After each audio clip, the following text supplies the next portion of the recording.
पिछले 415 दिनों से रशिया और यूक्रेन के बीच युद्ध चल रहा है। आपको क्या लगता है कि कौन जीत रहा है? रशिया? नहीं। यूक्रेन? बिल्कुल भी नहीं। इस युद्ध में सबसे ज्यादा फायदा अमेरिका को हो रहा है। अमेरिका में मौजूद ऑयल कंपनियों ने रशिया यूक्रेन युद्ध के चलते अब तक $200 बिलियन का मुनाफा कमाया है और ये कंपनियां अभी भी इस युद्ध का फायदा ले रही हैं। अमेरिकी ऑयल कंपनी एक्सॉन मोबाइल ने पिछले साल अकेले $56 बिलियन का प्योर मुनाफा कमाया था। ये सभी ऑयल कंपनियां दूसरे देशों की बर्बादी से अमीर होती जा रही और युद्ध में मरने वाले लोगों से मुनाफा कमा रही। ऐसा नहीं है कि अमेरिका पहली बार किसी दूसरे देशों में चल रहे युद्ध के चलते मुनाफा कमा रहा है, बल्कि इराक युद्ध के दौरान भी अमेरिका ने झूठा प्रोपेगेंडा फैलाकर इराक में एंट्री की थी और वहां मौजूद ऑयल को बेचकर पैसा कमाया था। और अब अमेरिका फिर से इजराइल युद्ध में भी यही चाल चल रहा है। गाइस, कब तक दूसरे देशों को लड़ाकर अमेरिका पैसा कमाता रहेगा? आपका इसके बारे में क्या ख्याल है? कमेंट सेक्शन में जरूर लिखिएगा। क्या कभी भारत के बीचों बीच एक नया स्वतंत्र देश बनने वाला था? किसने और कैसे बचाया नया देश बनने से?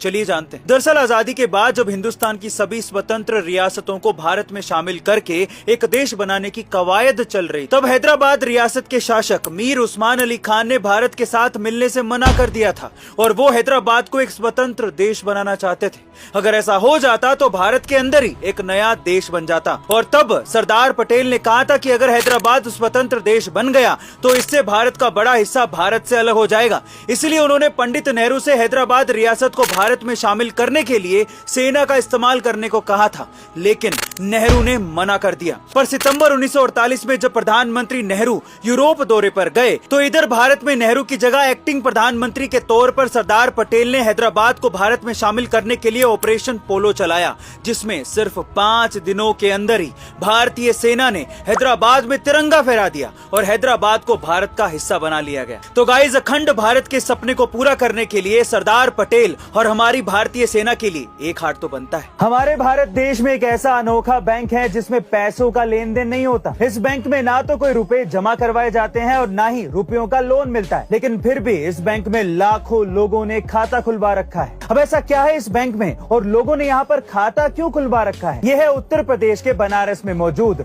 श्री राम रमापति बैंक, जो पिछले 95 सालों से राम नाम में कार्यरत है। और इस बैंक में ऐसा धन मिलता है जिसकी कीमत की बराबरी कोई भी नहीं कर सकता। इस बैंक में मिलता है राम नाम का धन। हर रामनवमी के दिन कई श्रद्धालु यहाँ खाता खुलवाने के लिए आते हैं। यही नहीं, इस बैंक में एक मैनेजर भी है जो आपकी राशि के हिसाब से आपको सही मुहूर्त बताकर आपका खाता खुलवाने में मदद करता है। साथ ही आपको लिखने के लिए कागज, कलम और दवात भी दी जाती है, जिस पर आपको 1.25 लाख राम नाम लिखकर इस बैंक में जमा करवाने होते हैं। अभी तक इस बैंक में 19 अरब 39 करोड़ 59 लाख 25 हजार श्री राम के नाम और 1.25 करोड़ श्री शिव नाम को जमा करवाया जा चुका है। वैसे गाइस, राम नाम से बड़ा धन कोई भी नहीं हो सकता। इरिन नाम की एक महिला बहुत समय से बंजी जंपिंग करना चाहती थी। एडवेंचर किसे नहीं पसंद, और इसके लिए वो जाम्बिया गई और उन्होंने दिन चुना 31 दिसंबर 2011 का।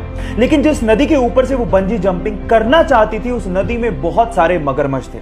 जैसे ही उन्होंने छलांग लगाई, उसके बाद वो हुआ जिसका उन्होंने सपने में भी अंदाजा नहीं लगाया था। वो जैसे ही कूदी, रस्सी टूट गई और वो सीधे उस नदी में जाके गिरी जहां पर बहुत सारे मगरमच्छ थे। नदी का बहाव बहुत तेज था, लेकिन उस बंदी ने हार नहीं मानी और जैसे तैसे करके पत्थरों से टकरा टकरा के वो किनारे तक पहुंची और अपनी जान बचाई।